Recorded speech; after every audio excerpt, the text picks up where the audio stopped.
와서 뵈니까 한 2년 전에 이 자리에 한번 섰던 기억이 있는데 그때 뵀던 분들이 또 여전히 잘 섬기고 계신 것 같아서 마음이 좋습니다.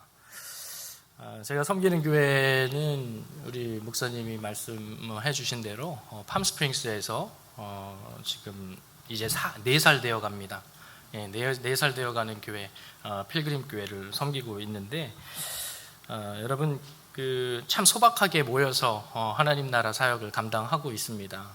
그래서 여러분들 이렇게 모여서 말씀 사모하고 또 예배하는 모습이 그리 썩 낯설지는 않아요.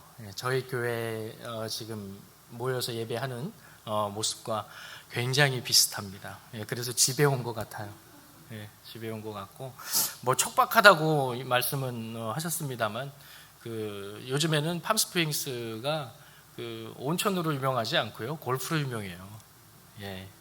온천은 뭐 얼바인이나 혹은 LA에 있는 그 찜질방이 더 유명하고요. 요즘에는 지금 팜스프링스 지역은 골프로 많이 유명해서 여기서 오가시는 분들이 대개 운동하러들 오시는 것 같아요.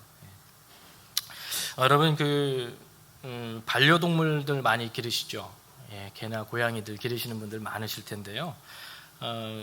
저희 교회 성도들 가운데에서도 그 반려동물을 기르시는 분들이 참 많습니다. 제가 일전에 한번 우스갯 말씀을 들었는데, 여러분 은퇴하신 그 남성분들을 일컫는 말이 있다고 합니다.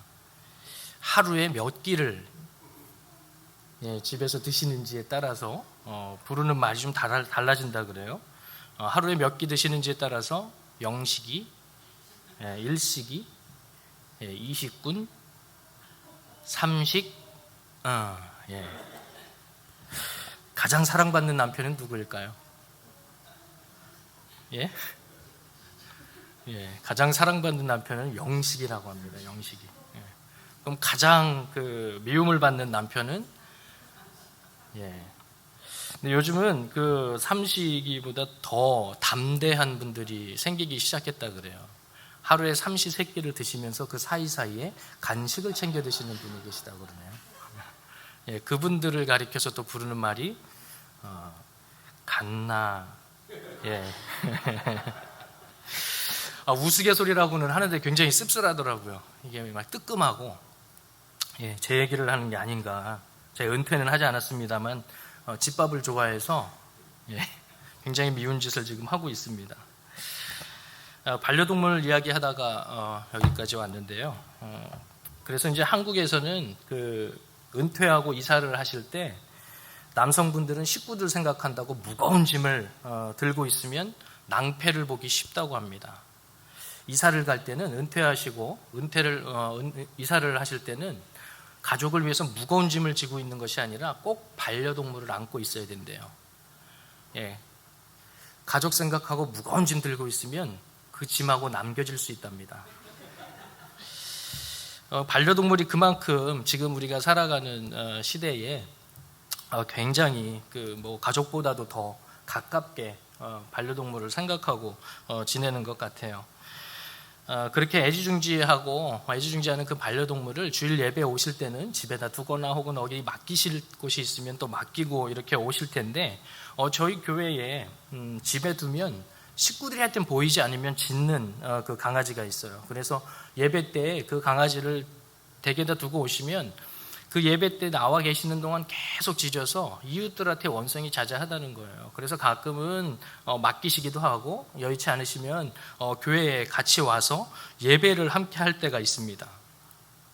근데 신방을 가면 여지없이 짖고 난리가 나는 강아지인데, 신기한 게 예배 시간 동안에는 있는지도 없는지도 모를 정도로 조용해요. 참 신기하죠. 한 번은 그 강아지의 주인 되시는 분이 저한테 이러는 거예요. 막 자랑을 하는 겁니다. 목사님, 얘는 지금 예배 시간에 목사님 설교만 딱 들으면 조용해집니다. 여기까지만 하면 얼마나 좋아요. 완전히 집처럼 편하게 자요. 분명히 저 듣기 좋으라고 한 말씀인데, 걔가 예배 시간에 조용한다고 그거 자랑하고 싶어서 하신 말씀인데, 곱씹을수록 기분이 영 안 좋아지는 겁니다. 강아지를 자게 하는 능력도 능력인가 싶기도 하고, 그래서 처음에 왕 목사님이 예배에 와서 말씀을 전해 주십사 하고 말씀을 들었을 때 사실 굉장히 주저했습니다. 이런 능력을 갖고 있는 제가 설교자이기 때문에 저녁도 아니고 또 새벽 말씀이라고 하니까 선뜻 초대에 응하기가 겁이 났습니다. 그래도 그렇게 그런 능력을 가진 설교자를 초대해주고 또 하나님께서 넥스트 사랑의 교회에 보내주시는 까닭이 있겠지 하고 순종하는 마음으로 달려왔습니다. 여러분, 꿀 같은 그 잠을 지금 포기하고 이 자리에 오신 만큼 오늘 이 아침에 여러분의 삶에 정말 필요한 또 적실한 하나님의 말씀이 여러분의 심령 가운데 들려지기를 기도합니다. 이번 특세 주제가 하나님을 기대하라. 하나님을 기대하라. 정말 가슴 뛰는 표예요. 하나님을 기대하라. 하나님께서 나의 인생에 과연 무엇을 준비하고 계실까 하는 마음으로 이 자리에 나오셨으리라 생각이 됩니다. 여러분, 하나님께 무엇을 기대하고 계십니까?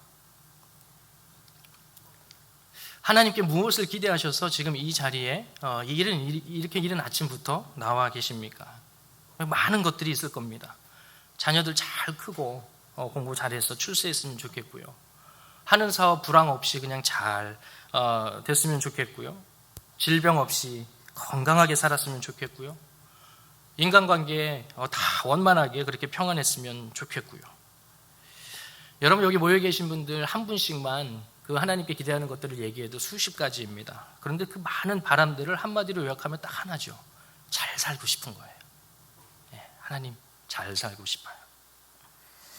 잘 살고 싶어서 하나님께 기대하는 게 있습니다. 여러분, 왜 잘 살려고 하는 거죠? 기본적으로 내가 지금 살아가고 있는 삶이 썩 그리 잘 사는 것 같지 않다고 생각이 되기 때문입니다. 다른 사람들은 굉장히 잘 사는 것 같은데 나는 늘 뭔가 모자란 것 같아요. 될 듯 나만 안 되는 것 같습니다. 다른 사람에게는 얘기하지 않아도 나는 늘 루저라는 생각을 할 때가 많아요. 지금 내가 사는 삶이 정답도 아닌 것 같고, 이런 생각들을 저희만 하고 있는 게 아니에요. 지금 이 시대를 살아가는 많은 사람들이 이런 생각들을 하면서 삽니다. 알랭드 보통이라고 하는 그 프랑스 작가가 있는데 이 사람이 쓴 책 가운데 불안이라는 책이 있어요. 여러분들 가운데 읽어보신 분들도 계실 것입니다만 그 불안이라는 책이 있는데요. 현대인의 공통정서가 불안이라는 거예요. 우리만 불안한 게 아니라 지금 이 시간에 일터로 향하는 많은 사람들, 여러분들이 사회에서 지금 생활하시면서 만나게 되는 그 모든 사람들이 같은 불안의 정서를 갖고 이 시대를 살아가고 있다는 겁니다. 근데 이 작가는 이 불안이라는 정서가 어디로부터 왔느냐라고 할 때 이것이 사랑의 결핍에서 왔다고 얘기를 합니다. 사람은 누구나 관심받고 싶어 합니다. 다른 사람의 존경을 받고 싶어 합니다. 근데 여러분, 우리 시대에 누가 존경을 받고 누가 관심을 받습니까? 지위가 높은 사람들입니다. 지위 낮은 사람들 존경하고 관심 갖고 내가 저 사람하고 한번 만나서 커피 한 잔이라도 해봐야겠다 하는 마음 들지 않죠. 아이들도 그래요. 친구 사귈 때 집이라도 우리보다 조금 더 잘 살고 공부도 내 아이보다 조금 더 잘하는 아이들이랑 사귀기를 바라죠. 알랭드 보통은 이런 그 태도를 가리켜서 속물적이다라고 얘기를 합니다. 속물적이다. 그렇다고 의도적으로 막 그 지위가 낮은 사람들을 무시하는 것은 아닙니다. 우리가 가지고 있는 심리적인 에너지가 제한이 되어 있기 때문에 그 제한된 에너지를 가지고 쓸 수 있는 곳에 쓰는 겁니다. 근데 이왕 제한된 에너지를 쓰는 건데 쓸 때 나에게 조금 도움이 되는 거, 나에게 조금 도움이 되는 사람, 그 사람하고 그 사람에게 관심을 보이고 관계를 만들려고 하는 것이죠. 내가 필요한 곳에 제한된 에너지를 쓰는 겁니다. 여러분, 이런 속물적인 사람 본 적 있으세요? 이렇게 물어야 될 것 같아요. 이렇게 살지 않는 사람 만나보신 적 있으세요? 네. 우리는 대부분 속물적입니다. 네. 내가 판단할 때 나보다 낫다고 생각하는 사람을 닮고 싶어 합니다. 대개 나보다 돈이 많거나 사회적 지위가 높거나 나보다 학력이 높거나 좋은 차를 타거나 좋은 백을 들고 다니거나 내가 생각하는 기준을 가지고 다른 사람을 평가해서 나보다 조금 나아 보이는 사람과 같이 되고 싶어 합니다. 그런데 알랭드 보통은 우리에게 이렇게 물어요. 물질적인 불편함 때문에 불행하냐고요. 예를 들면 이런 겁니다. 어떤 사람은요, 좋은 차를 타는 사람이 있어요. 뭐 수억을 호가하는 그런 차를 타는 사람이 있어요. 그에 비하면 내 차는 연식도 오래되고 아주 평범한 차입니다. 또 어떤 사람은 수천 달러짜리 명품 백을 들었어요. 근데 내 가방은 굉장히 평범합니다. 어떤 사람은요, 고가의 시계를 찼어요.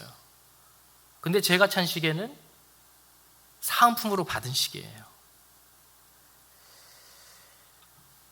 여러분, 그래서 불편하세요? 불편한 건 크지 않아요. 여러분, 불행하세요? 네. 죽을 만큼 불행합니다. 죽을 만큼 불행하게 느끼는 사람이 있어요. 행복이라는 것이 물질적인 그 불편함이나 조건에 있지 않다는 겁니다. 사람이 행복감을 느끼는 것은 다분히 심리적인 영향이 크다는 겁니다. 내가 저 사람만큼 존경받지 못하고 주목받지 못하고 사랑받지 못한다고 하는 데에서 오는 감정이라는 겁니다. 그래서 알랭드 보통은 사랑의 결핍에서 우리의 불안이 오고 또 두려움이 온다라고 말하는 것이죠. 저자는 그래서 독자들에게 그렇게 권면을 해요.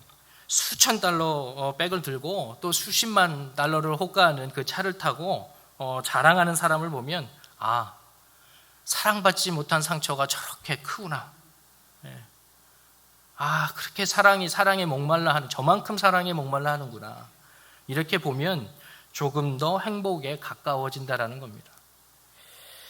사치품은 그래서 인간의 탐욕의 역사가 아니라 오히려 마음의 상처의 역사다라고 이야기를 해요. 재력을 가지고 사람을 평가하고 학력을 가지고 사람을 평가하고 지위를 가지고 사람을 평가하는 게 속물이라고 한다면 여러분, 그 속물의 반대는 무엇일까요? 이 작가는 엄마라고 대답을 합니다. 엄마.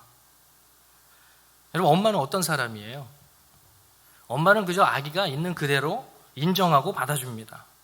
여러분, 아기였을 때 생각도 나지 않으시겠지만 여러분이 아주 어렸을 때 무엇을 주로 하셨나요?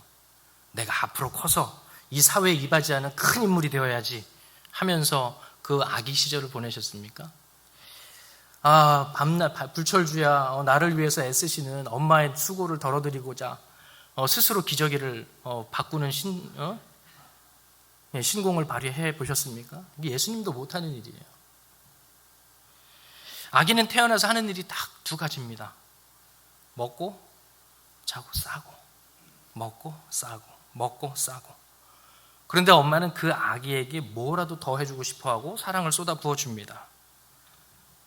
그냥 아기로서 좋은 거예요. 뭘 하지 않아도 아기라서. 그 존재 자체가 엄마에게 귀한 겁니다. 근데 그 사랑이 얼마 가지를 않아요. 여러분, 저희 교회가 4살이라고 했는데 개척교회 가장 큰 기도 제목이 무엇일 것 같으세요? 예? 성도. 성도. 저도 4살 이제 4살이 되어 가니까 교회가 성장에 대한 마음이 있어요. 근데 저희 동네는 골프만 유명하지 비즈니스 하시기가 좀 어려우신지 한국 사람들 보기가 참 힘들어요.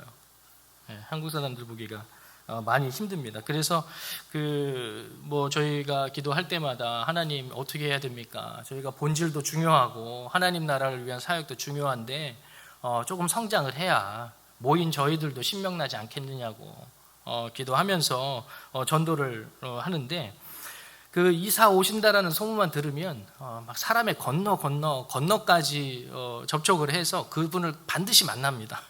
반드시 만나서 교회로 인도하려고 해요. 근데 실제로 그렇게 이사를 오시는 분도 많지 않고 오신다 그래도 이런저런 교회의 상처 때문에 교회에 대해서 굉장히 거부감을 갖고 계시는 분들을 또 많이 만나게 돼요. 그래서 그냥 발만 동동 구르고 있는데 갑자기 엉뚱한 데서 교회 식구들이 늘더라고요. 어린 식구들이 생겨요. 매년 아기들이 둘서너씩 태어납니다. 올해도 지금 3명 식구를 맞을 준비를 하고 있습니다. 그래서 주일학교보다 유아학교가 더 먼저 생겼어요. 윈윈 전도죠. 아기를 낳은 가정은 가정대로 기쁘고 또 새 식구를 맞는 교회는 교회대로 기쁘고요. 그래서 그렇게 이제 교회에서 태어나서 지금 자라는 아이들을 이렇게 보면 참 흐뭇합니다. 그런데 이 아이들이 조금 커서 이제 어린이집, 그러니까 프리스쿨이죠. 프리스쿨 정도 갈 나이가 되면 엄마들이 걱정을 하기 시작해요. 그때까지 한 3살 되는 동안에는 아무 걱정 안 하고 집에서 잘 키웠는데 갑자기 프리스쿨을 가려고 하니까 영어 때문에 걱정을 하는 거예요. 이 아이가 한국어만 하고 영어를 못 하는데 그거에 대한 그 부담을 느끼더라고요. 한국말 유창한데 영어 못 한다고 걱정이 한짐입니다. 그러다가 학교에라도 들어가서 성적을 받기 시작하면, 성적표를 받기 시작하면요, 아이들을 그때부터는 뭐로 평가해요? 그 성적표로 평가하기 시작합니다. 다른 아이들보다 성적이 좋거나 성적이 안 되면 예의 바르다는 소리라도 반드시 들어야 엄마의 마음이 풀려요. 뭐라도 다른 애들보다 잘해야 마음이 놓입니다. 저희 아이가 미들스쿨러예요. 미들스쿨러인데 한 번 이러더라고요. 아빠, 성적 A가 무슨 의미인 줄 알아? 저는 그 성적 내리는 ABCD 그 성적 시스템이 그저 알파벳에서 ABCD로 성적을 내는 건 줄 알았거든요. 근데 갑자기 와서 그 A가 뭘 얘기하는 건지 아냐고 물어보니까 A로 시작하는 무슨 단어의 약자인가 하고 머리를 계속 굴려봤는데 뭐 적당한 단어가 떠오르질 않는 거예요. 그래서 내가 모르겠다 했더니 저희 아들이 그럽니다. A는 애시언이래요. 자기 학교에서 공부 잘하는 애들이 다 애시언이라는 겁니다. 이게 무슨 말이에요? 여러분, 성과주의로 아이들 평가하는 문화가 아시아 문화에 더 강하다는 말일 겁니다. 여러분, 아이들이 엄마 아빠 뭐 좋아하는지 알까요? 모를까요? 다 알아요. 엄마가 뭐 하면 좋아하는지 다 알아요. 근데 안 돼요. 노력을 해도 안 되는 거예요. 엄마는 공부하는 거 되게 좋아해요. 막 아이들이 가가지고 다 A 받고 스트레이 A 받고 하는 거 다 좋아해요. 아이들도 그걸 알아요. 근데 열심히 하는데 열심히 해도 그게 안 돼요.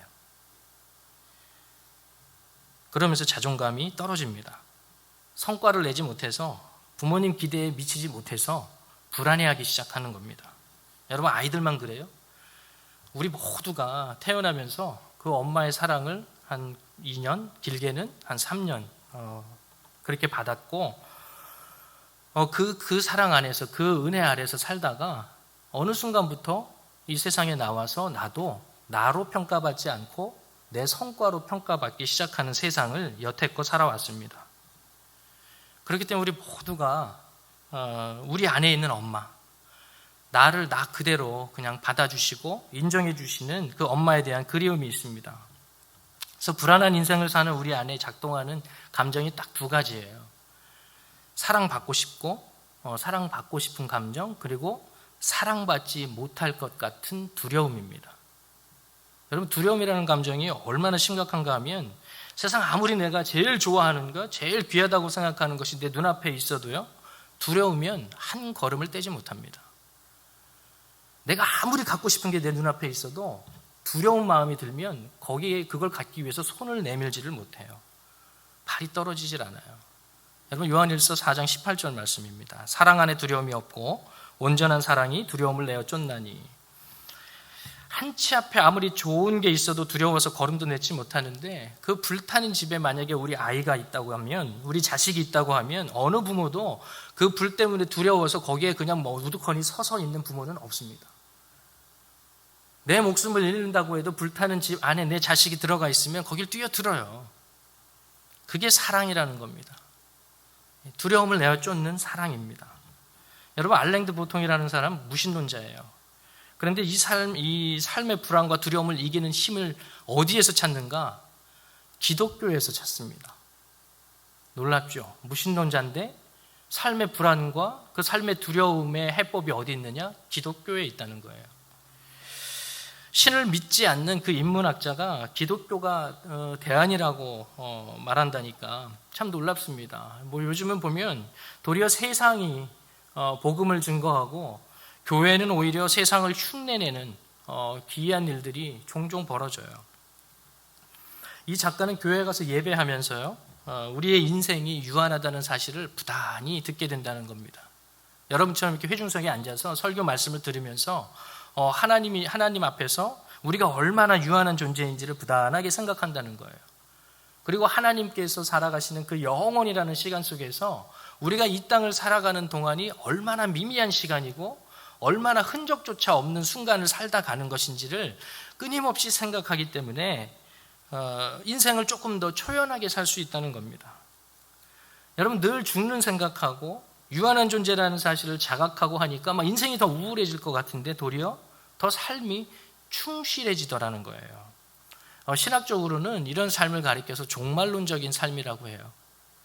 이런 태도가 우리 모두가 우리가 닮고 싶은 사람도 있고 나보다 못하게 여겨지는 사람도 있고 이 모든 우리의 조건들이 도토리 키재기라는 것을 예배를 통해서 알고 또 그것을 통해서 삶을 조금 더 편안하게 살아갈 수 있다라고 하는 게 이 알랭드 보통이라는 사람의 제안입니다. 굉장히 인문학자다운 얘기예요. 인문학자다운 얘기예요. 근데 여러분, 우리가 예배하는 더 중요한 이유가 있습니다. 바로 예배 안에서 사랑이신 하나님을 만나기 때문입니다. 우리 모두가 그리워하고 있는 나를 그저 나로서 받아주시는 그 엄마 같은 하나님을 우리는 예배 가운데서 만나기 때문에 우리의 믿음이 불안한 삶 가운데에서 우리를 지키고 건져주는 겁니다. 여러분, 우리가 이 새벽에 여기에 모여서 예배하는 이유도 그 하나님을 만나기 위함이에요. 그 하나님 사랑하셔서 여기까지 오신 것 아닙니까? 여러분, 사랑한다는 것은 뭘까요? 어디서 들어보니까요, 사랑한다는 것은 책임지는 거래요. 여러분, 결혼을 하면 결혼해서 가장이 되면 가장의 무게가 느껴진다라고 말들을 합니다. 남자들은. 가장의 무게라는 것이 다른 것 아니죠. 사랑의 무게고 그 사랑 때문에 생긴 기분 좋은 가족에 대한 책임감의 무게입니다. 그 책임이라는 영어 단어가 여러분 아시는 대로 responsibility입니다. response라는 단어하고 ability라고 하는 단어가 합쳐진 말이에요. 그러니까 책임진다고 하는 것은 응답하는 겁니다. 말이나 행동으로 응답하는 거예요. 그런데 응답하기 위해서는 하나 전제가 있습니다. 듣는 겁니다. 듣기. 상대가 말을 건넬 수 있는 자격이 있다는 것, 또 목소리가 있다는 것, 결코 무시해서는 안 되는 존재라는 것을 인정해야 합니다. 그렇게 들려오는 목소리 값을 인정하고 끈질기게 인내하면서 그 목소리를 들으려는 마음과 태도를 가졌을 때 우리는 책임을 다하는 사랑을 할 수 있습니다. 인도 저술가 자룬다티 로이는 이렇게 얘기해요. 목소리 없는 사람은 존재하지 않는다. 오직 고의로 침묵하게 되었거나 듣지 않고 싶어 해서 들리지 않게 된 자들이 있을 뿐이다. 여러분, 질문 하나 하겠습니다. 여러분, 하나님을 사랑하십니까? 네, 우리가 잘 살고 싶어서 하나님 앞에 나왔는데요.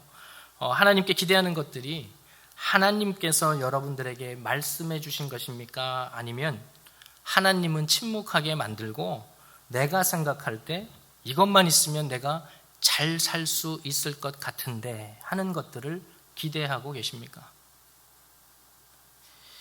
오늘 읽은 8절 말씀 읽기만 해도 참 마음이 좋죠. 너희 여호와의 선하심을 맛보아 알지어다. 그에게 피하는 자는 복이 있도다. 여러분, 다윗의 시입니다. 다윗은 지금 여호와의 선하심을 맛보았다고 노래합니다. 여호와의 선하심, 왠지 내가 원하는 것 무엇이든지 주시는 하나님을 가장 먼저 우린 떠올립니다. 얼마나 하나님의 축복을 받았길래 선하심을 맛보라고 하는 것일까? 나도 그런 선하심을 맛보았으면 좋겠다 하는 마음이 다 들죠. 여러분, 이 시의 그 표제가 여러분 가지고 계신 성경을 보시면 이렇게 이야기합니다. 아비멜렉 앞에서 미친 채 하다가 쫓겨나서 지은 시. 사무엘상 21장에 다윗이 제사장 아비멜렉의 앞에 선 일에 관해서 소개를 하는데요. 사울이 식지 않는 시기심 때문에 다윗이 도망자의 신세가 됩니다. 가까이 지냈던 그 요나단도 떠나야 했고요. 위험한 자기의 형편 때문에 형제들도 떠나야 했습니다. 겨우 호롤 단신으로 유리하다가 제사장 아비멜렉의 집으로 몸을 숨겼습니다. 그런데 오래가지가 않아요. 그것마저도 발각돼서 도망합니다. 더 이상 고향인 유대 땅에 몸을 숨길 수가 없어서 이방인 땅인 블레셋 가드라는 곳에 몸을 숨겼습니다. 근데 이곳에 들어갔는데 들어가자마자 블레셋 사람들이 다윗에 대해서 수군대기 시작합니다. 소문을 듣자 하니까 사울이 죽인 자는 천천이고 다윗이 죽인 자는 만만이라는 겁니다. 다윗이 두려운 존재이기 때문에 다윗은 마땅히 제거해야 된다는 겁니다. 여러분, 사울을 피해서 호롤 단신으로 블레셋 땅에 몸을 숨겼는데 이곳에서도 자신의 목숨을 찾는 이들로 둘러싸이는 것이죠. 이게 사면 초가인 겁니다. 여러분, 이 순간에 다윗이 가장 힘들고 원망스러운 게 무엇이었을까? 뭐가 가장 힘들었을까요? 혼자 남은 거, 외로운 거, 나를 죽이려는 사람들로 둘러싸여 있는 것도 가장 힘든 일 중에 하나였겠지만 하나님이 약속한 왕의 신분이었을 것 같아요. 차라리 나를 왕으로 만들어 주시겠다라는 그 약속을 내가 모르고 있다고 하면, 내가 이 유다의 왕이 될 것이라는 사실을 다른 사람들이 모르고 있다고 한다면 혼자 남겨진 이 인생의 위기가 누구라도 겪을 수 있는 것이겠거니 하고 이길 수도 있을 것 같은데, 분명 나에게 하나님께서 왕이 된다고 하셨는데 현실은 정반대인 겁니다. 여러분, 다윗은 살기 위해서 미친 척을 했어요. 대문짝을 극적거리면서 침을 수염에 흘려서 위기를 모면하고 애를 씁니다. 여러분, 미친 척을 하고 있는 자신에게 하나님의 약속이 어떻게 느껴졌겠습니까? 나를 농락하시는 건 아닌가? 나를 왕으로 세워주시겠다고 하면서 나의 지금 형편과 처지를 보면 나는 지금 누구도 하지 않는 미친 사람인 채를 하면서 수염에 침을 흘리고 있는 지금 자신의 모습이 얼마가 분노가 끌어올랐겠습니까? 여러분, 우리도 그렇잖아요. 삶의 위기 누구나 있습니다. 여러분, 위기가 뭐예요? 설명이 되지 않는 거거든요. 내가 살아가면서 익혔던 삶의 지혜나 지식을 가지고 도저히 설명할 수 없는 일이 삶에 벌어진 겁니다. 여러분, 그리스도인은 위기가 와요, 안 와요?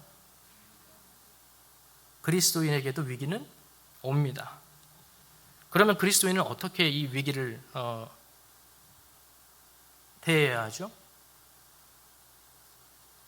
어떻게 해야 돼요? 위기가 오면 힘들지만 이겨야죠. 힘들지만 이겨야 됩니다. 이기려고 애써야 돼요. 그런데 여러분, 현실은요, 그리스도인들이 삶의 위기가 오면 더 힘들어할 때가 많아요. 더 힘들어할 때가 많습니다. 왜 그렇죠? 교회에서 들은 게 있거든요.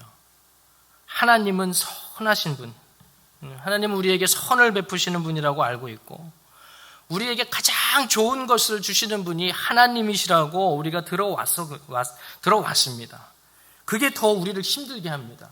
차라리 하나님이 그런 분이라는 사실을 모르면 누구에게나 올 수 있는 위기라고 그렇게 마음 다잡고 단단히 붙들고 그 위기를 이겨보겠는데, 하나님은 분명히 선하신 분이라고 했고 나에게 가장 좋은 것을 주시는 분이라고 했는데, 그 사실 때문에 그리스도인이 위기를 만나면 더 힘들어할 때가 많습니다.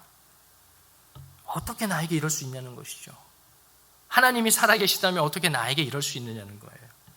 내가 얼마나 열심히 하나님을 섬겼고 얼마나 하나님의 교회를 위해서 열심히 일했는데 나에게 이런 일이 벌어지느냐는 거예요. 다윗의 형편이 딱 그랬다는 겁니다. 다윗이 기댈 수 있는 게 아무것도 없습니다. 이전엔 친구도 있었고요, 이전엔 가족도 있었고요, 이전에는 다윗을 따르던 무리들이 있었습니다. 그들을 의지했습니다. 그들의 도움을 받았습니다. 그런데 지금 아무도 없어요. 뭐만 남은 겁니까? 하나님만 남았습니다. 다 잃어버리고 하나님 한 분 남았어요. 내가 의지할 수 있는 거 다 잃어버리고 하나님만 남았습니다. 물고기 키워보신 분들 계실 겁니다. 여러분 처음에 이제 물고기를 기를 때 이제 어항을 사죠. 어항을 사고 물고기 몇 마리를 사서 어항에 넣고 뭐 수시로 들여다보는 거예요. 그게 뭐라고 그냥 물고기 움직이는 거 보면 그렇게 좋아요. 그렇게 이제 물고기 보다가 하나씩 물고기에게 뭘 해주면 좋을까 하는 것들이 이제 보이죠. 그러면 물풀도 사서 넣어주고 밑에 자갈도 깔아주고 또 물풍차도 그 어항에 넣어주고 물고기가 잘 놀 수 있게 옛날에 그 물고기가 살았던 거기랑 비슷하게 만들어줍니다. 근데 여러분 어항을 아무리 물풀도 넣고 물풍차도 넣고 그 물고기가 잡혔을 그 바다와 똑같이 만들어준다고 해도 원래 있던 바다만은 못합니다. 하나님밖에 안 남았다. 우리가 위기를 만나면요 다 잃어버리고 그래요. 하나님 이게 뭐냐고. 다 잃어버리고 하나님만 남았다고. 그렇게 불만불평합니다. 근데 여러분 이렇게 불만불평하는 거예요. 물고기 어항에서 나와서 바다 앞에서 하나님 나는 이제 바다밖에 남은 게 없어요. 물풍차도 없고 모래도 없고 물풀도 없어요. 이제 나한테 남은 거라고는 바다밖에 없어요. 하는 것과 같다는 겁니다. 다윗은 미친 척을 해야 살 수 있을 만큼 인생이 코너에 몰렸습니다. 붙들 지푸라기가 더 이상 없습니다. 그런데 거기서 하나님을 만났어요. 다 잃어버렸다고 했는데 거기에서 하나님을 만났습니다. 하나님께서 나를 향해서 가지신 그 선하심을 거기에서 누렸습니다. 내가 만든 하나님이 아니라 내 머릿속에 그리고 있던 하나님이 아니라 하나님을 하나님으로 만난 겁니다. 나의 인생을 붙들고 계신 하나님을 거기에서 만났습니다. 그 하나님이 나를 붙들고 계신다고 하면 지금 내가 설령 침을 수염에 묻히고 미친 척을 할 수밖에 없는 그 상황이라고 하더라도 분노가 생기지 않는 거예요. 여러분 오늘 우리가 읽은 말씀 9절에서 다윗이 뭐라고 합니까? 주를 경외하는 자에게는 부족함이 없도다. 부족함이 왜 없겠습니까? 삶에 부족한 거 없는 사람이 어디 있어요? 지금 다윗만큼 부족한 것이 많은 인생이 어디 있습니까? 그런데 그 부족한 것 때문에 불행하지 않다는 거예요. 세상을 주고 하나님을 얻었기 때문입니다. 여러분 우리가 불안해지고 삶의 위기 앞에서 힘들어하는 이유 중에 하나는 하나님을 하나님으로 믿는 게 아니라 내가 만든 하나님을 믿기 때문에 그렇습니다. 토저라고 하는 목사님이 계신데 이분이 이런 말씀을 하셨어요. 하나님에 대한 우리의 이해에 오류가 있고 부적절하다면 우리의 도덕적 행위를 반듯하게 우리의 내적인 태도를 올바르게 유지하는 것은 불가능하다. 우리 삶의 영적인 능력을 되찾아오기를 원한다면 우리는 먼저 가능한 한 하나님을 있는 그대로 생각하기 시작해야 한다. 여러분 하나님을 가능한 한 있는 그대로 생각하기 시작해야 합니다. 여호와를 기대하라. 하나님을 기대하라. 여러분 기대하는 것들이 내가 만든 하나님, 내 머릿속에서 만든 하나님, 나한테 다 좋은 것만 주시고요, 내가 원하는 거 다 주시는 그런 하나님이 주실 선물이 아니라 말씀 속에 계신 하나님이어야 합니다. 어항 속에 아무리 좋은 것들을 많이 가져다가 꾸며도 바다만 할 수 없어요. 여러분 달란트 비유를 아실 겁니다. 5달란트, 2달란트, 1달란트 받은 종이 먼 길을 떠난 주인이 자산 관리를 하라고 했고 또 그 자산을 결산을 합니다. 여러분 음악 콘서트나 혹은 그 스포츠 경기도 마찬가지인데요. 여러 명의 가수나 선수들이 나옵니다. 만일에 A, B, C라는 가수가 있었어요. A라는 가수에게는 10분이 주어졌습니다. B라는 가수에게도 10분이 주어졌어요. C라는 가수에게 30분이 주어졌습니다. 여러분 이 콘서트에서 누가 메인 가수죠? C예요. 30분을 받은 가수가 메인 가수입니다. 되게 그 시간을 많이 배정받은 가수죠. 또 운동 경기도 마찬가지예요. 근데 성경 이야기도 일반적으로 이 원리가 적용이 됩니다. 분량이 가장 많이 할당된 경우에 대개 그 이야기의 주제일 가능성이 높습니다. 여러분 달란트 비유를 읽어보시면요, 여러분 얼마를 받은 종에 관한 이야기가 가장 길까요? 5달란트 받은 종의 이야기가 길까요? 아니면 2달란트 받은 종의 이야기가 길까요? 1달란트 받은 이야기가 길까요? 여러분 오늘 이제 되게 돌아가셔서 마태복음 25장 한번 읽어보시면 가장 많이 할애된 그 종의 이야기가 1달란트 받은 종의 이야기입니다. 이 사람 실패한 사람이에요. 이 달란트 비유에서 실패한 사람이 1달란트 받은 종이거든요. 여러분 왜 실패했습니까? 결산하는 주인에게 이렇게 얘기합니다. 주인이여, 당신은 굳은 사람이라 심지 않은 데서 거두고 해치지 않은 데서 모으는 줄을 내가 알았으므로 두려워하여. 왜 실패했습니까? 게을러서 실패했습니까? 교회 일 열심히 감당하지 않아서 실패했습니까? 기도하지 않아서 실패했습니까? 주인이 어떤 사람인지 몰랐다는 겁니다. 자기 생각 속에서 만든 하나님을 섬긴 것이 실패의 이유입니다. 신앙생활 열심히만 하면 된대요. 교회 열심히 나와서 봉사하면 된대요.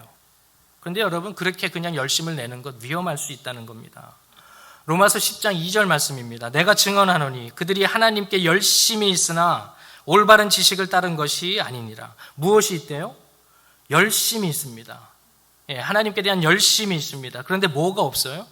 올바른 지식이 없습니다. 계속 3절입니다. 하나님의 의를 모르고 자기의 의를 세우려고 힘써서 하나님의 의에 복종하지 아니하였느니라. 올바른 하나님에 대한 지식 없이 열심을 내었더니 뭐가 세워진다는 거예요? 자기 의가 세워지더라는 겁니다. 자기 의가. 나는 하나님을 섬긴다고 열심히 섬겼는데 결과적으로 세워진 걸 보니까 자기 의라는 거예요. 뭐가 없으면요? 하나님에 대한 올바른 지식이 없으면. 내가 만든 신, 내가 지금 믿고 싶은 하나님을 만들어 놓고 섬기면 결국은 세워지는 것이 자기 의라는 거예요. 오히려 하나님의 말씀에 복종하지 않고 하나님을 대항하게 되더라는 겁니다. 여러분 하나님을 기대하고 하나님을 경외한다고 할 때 우리가 만든 하나님이 아니라 하나님 말씀 안에 계시는 그 하나님을 기대해야 합니다. 때로는 우리가 견고하게 만든 신을 믿어서 하나님이 안타깝게 여기시면서 우리의 삶을 흔들 때가 있어요. 내가 믿어왔던 것들, 내가 살기 위해서 의지해왔던 것들을 빼앗으시기도 하십니다. 그것을 우리는 위기라고 불러요. 그걸 시험이라고 부르고요. 그걸 시련이라고 불러요. 그렇게 해서라도 나한테 하나님밖에 남은 것이 없습니다. 그 한 말씀을 하나님 듣고 싶은 겁니다. 그게 우리를 살리기 때문에 그래요.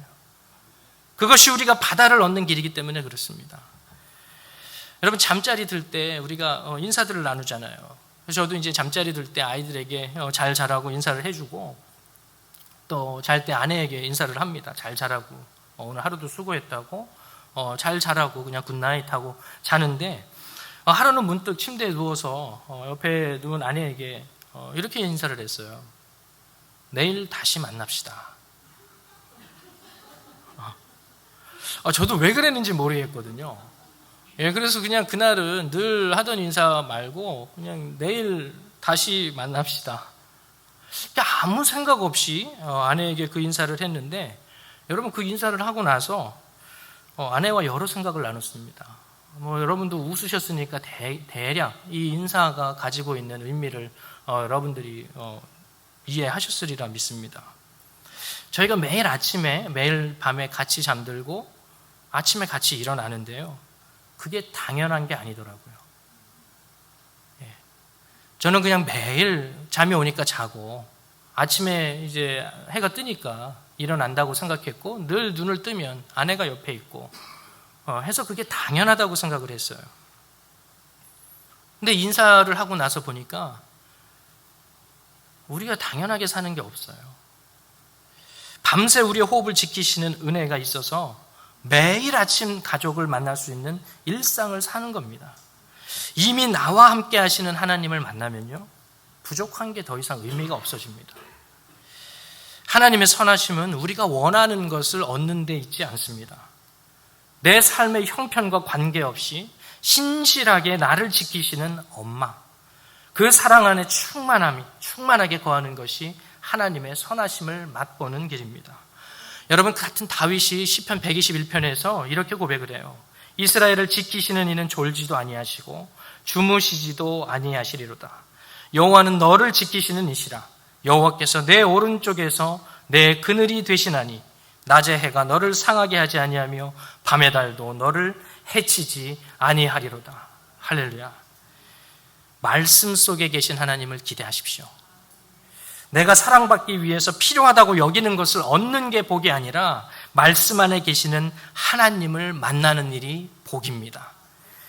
예수 사랑하심은 성경에 써있네. 계속 노래해도 성경을 읽질 않아요. 예수가 사랑하신다는 얘기가 성경에 써있다고 하는데 성경을 읽질 않아요. 높은 보좌 위에서 낮고 낮은 나를 보시네. 여러분, 세상은 높아진 사람들이 낮은 사람 쳐다보는 일 없습니다. 낮은 사람이 높은 사람 보는 거예요. 근데 우리 하나님은 그 높은 곳에서 낮고 낮은 우리를 보신다고 말씀합니다. 여러분, 이것을 믿을 수 있길 바랍니다. 이 하나님이 우리의 말씀 안에 계십니다.